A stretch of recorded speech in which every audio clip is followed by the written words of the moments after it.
അങ്ങനെ ചെറിയൊരു പട്ടിക്കുട്ടിനെ വാങ്ങി. അപ്പൊ അത് നമ്മള് ഹറാമാണ് ഞങ്ങൾക്ക്. വീട്ടിൽ കയറ്റിയില്ല. ബാപ്പ അതിനെ കൊണ്ട് റോട്ടിലിട്ട്. എനിക്ക് ടെൻഷനായി. ഞാൻ അപ്പൊ ഇറങ്ങില്ലേ, ഇവരൊക്കെ വിളിച്ചിറങ്ങി. എന്നിട്ട് ഞാൻ ഇവിടെ ഒരു കോട്ടേഴ്സ് പോയി നോക്കി. പക്ഷെ അവിടെ ഗ്യാസിന്റെ അടുപ്പുണ്ട്, ഗ്യാസ് ഇല്ല. അപ്പൊ ഞാൻ ഇവിടുത്തെ 2 കുറ്റി ഉണ്ടല്ലോ ഇവരെടുത്ത്. അപ്പൊ ഒരു കുറ്റി ഞാൻ എനിക്ക് തരുമോ ചോദിച്ചു. അങ്ങനെ പിന്നെയും പോയി വീട്ടിലേക്ക്. അപ്പൊ വാപ്പ പറഞ്ഞു ഓന് 2 കുറ്റിയും കൊടുത്തോളൂ, അവൻ പൊയ്ക്കോട്ടെ. 2 കുറ്റിയും കൊണ്ടേക്കോട്ടെ, പൊയ്ക്കോട്ടെ. പക്ഷെ പിന്നെ ആ ഗ്യാസ് പൊട്ടിക്കണതാണല്ല. അതില് അത് ഒക്കെ ചോദിച്ചപ്പോ പിന്നെ മറന്നു ഇവിടെ തന്നെ നിന്നോളിയാണ്. ലാസ്റ്റ് ഞാനും തന്നെ വിചാരിച്ചു വെറുതെ നമ്മളപ്പം പോയി കഴിഞ്ഞാല് വെറുപ്പിച്ചു പോയി കഴിഞ്ഞാൽ നമുക്ക് ആ ഒരു ബർക്കത്ത് ഉണ്ടാവില്ല.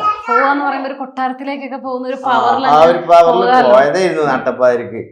പിന്നെ ഇപ്പോഴും പോകുന്നില്ല. ഇവളെ എന്റെ ഒപ്പം എവിടേക്കും ഇറങ്ങി പോരും പറഞ്ഞു. പക്ഷെ വീട്ടിൽ നിന്ന് ഇവിടെ പോരുന്നില്ല. ഉമ്മയുടെ പെറ്റല്ലേ, അതുകൊണ്ടാണ്. അതുകൊണ്ടല്ല, ഓളെന്ത് ചോക്കാറ് നാളെ പിന്നെ ഇങ്ങോട്ട് തന്നെ കയറി വരും. അതുകൊണ്ടല്ലേ എന്താ പോരാ ഞാൻ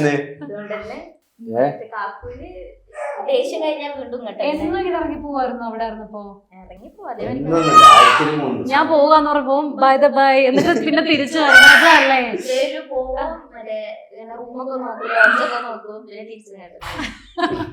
ഇത്തക്ക് ഈ ഒരു വീട്ടിലെ ഏറ്റവും ഇഷ്ടപ്പെട്ട ഒരു പ്ലേസ് ഏതാണെന്ന് ചോദിക്കുക. ഏതാണ് ഏറ്റവും ഇഷ്ടമുള്ള ഒരു സ്ഥലം ഈ വീട്ടിലെ?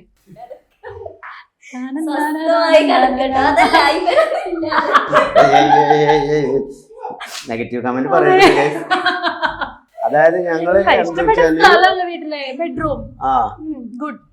അതായത് ഏറ്റവും ഒരു മനുഷ്യന് ഏറ്റവും എന്ത് ചെയ്യണം, നമ്മള് ഞാൻ ഈ വീട്ടിൽ ഏറ്റവും കൂടുതൽ പൈസ ഏറ്റവും എക്സ്പെൻസീവ് സംഭവം ചെയ്തിട്ടുള്ളത് എന്റെ ബെഡിലാണ്.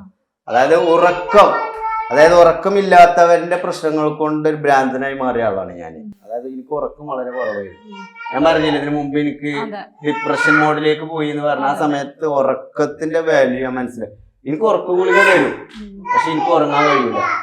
ഡോക്ടർ പറഞ്ഞു ഒരു പൊട്ട് കൊടുത്താൽ മതിയാണ്, അതിൽ തന്നെ ഉറങ്ങും പറഞ്ഞു. ഞാൻ ഒരു പൊട്ട് കുടിച്ച്, പിന്നെ ഒരു പൊട്ട് കുടിച്ച്. അളിയനൊക്കെ ഉണ്ടായിരുന്നു. ഓല് പറഞ്ഞു ഒരു പൊട്ട് കൊടുക്കാൻ പാടുള്ളൂ പറഞ്ഞു. കാരണം ഇപ്പൊ ഉറക്കുളിക അങ്ങനെ കിട്ടൂലല്ലോ. ഡോക്ടർ എഴുതിയാല് പ്രിസ്ക്രിപ്ഷൻ ഉണ്ടെങ്കിൽ ഉറക്കുളിക കിട്ടുള്ളൂ. ഇപ്പൊ പഴയ പോലെ അല്ലല്ലോ. അപ്പൊ ഞാൻ ഒരു പൊട്ട് കുടിച്ചു, ഉറങ്ങണില്ല. പിന്നെ ഒരു പൊട്ടും കുടിച്ചു, ഉറങ്ങണില്ല. 2 എണ്ണം കുടിച്ച്, ഉറങ്ങണില്ല. 3 എണ്ണം കുടിച്ച്, ഉറങ്ങണില്ല.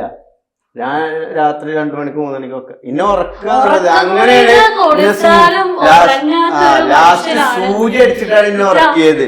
മനസ്സിലാവുന്നുണ്ട്. അപ്പൊ അന്ന് മനസ്സിലാക്കിയതാണ് ഞാൻ ഉറക്കത്തിന്റെ ആ ഒരു ഇത്. അതുകൊണ്ട് ഞാൻ ഇനിയിപ്പോ കട്ടിലില്ലെങ്കിലും ഏറ്റവും നല്ല ബെഡ് അത് വേണമെന്ന് വിചാരിക്കുന്ന ആളാണ്. അതായത് സ്ലീപ്പിങ്ങിന് ഏറ്റവും നല്ല. ഇപ്പൊ എത്ര മണിക്കൂർ വരെ ഉറങ്ങാറുണ്ട്? അപ്പൊ ഞാന് ചിലപ്പോ ഉച്ചക്ക് 11 മണിക്കൊക്കെ എണീക്കുക. നിസ്കരിച്ച് എണീറ്റ് നിസ്കാരം കഴിഞ്ഞിട്ട് വീണ്ടും ചിലപ്പോ കിടക്കും.